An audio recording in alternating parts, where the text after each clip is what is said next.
I feel like you know what to do behind closed doors. I feel like you know exactly what to do to me. What to do to me. I wanna drive you crazy, baby. Please just let me. Please just let me. Нет, нет! Проезжайте до соседей. Двоих возьмем. Двоих возьмем.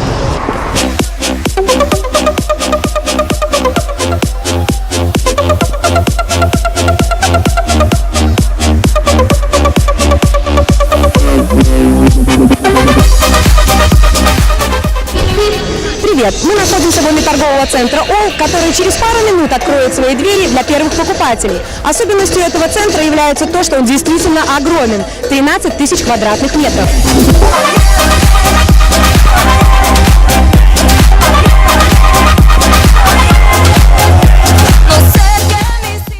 В Минске 5 сентября на Долгиновском тракте состоялось открытие крупного торгового центра ОЛ, что стало настоящим праздником для жителей города. Посетители отведали торт-рекордсмен весом более 700 килограмм. На изготовление сладкого чуда в 25 метров ушло 70 килограмм муки, более 1500 яиц и 300 литров молока. Ребят, привет! Как вам сегодняшнее мероприятие? Здорово, все классно было. Ништяк. Прикольно. Вы попробовали, я смотрю, рекордный торт. Как он вам? Да, тут красная такая надпись была, она вообще была вкусная. Стоит отметить, что торговый центр ОЛ обещает стать максимально комфортным и желанным для посетителей. Удобный подъезд с обеих направлений движения по МКАД, огромная парковка и приемлемые цены. Так что не упускайте возможности, не проходите мимо.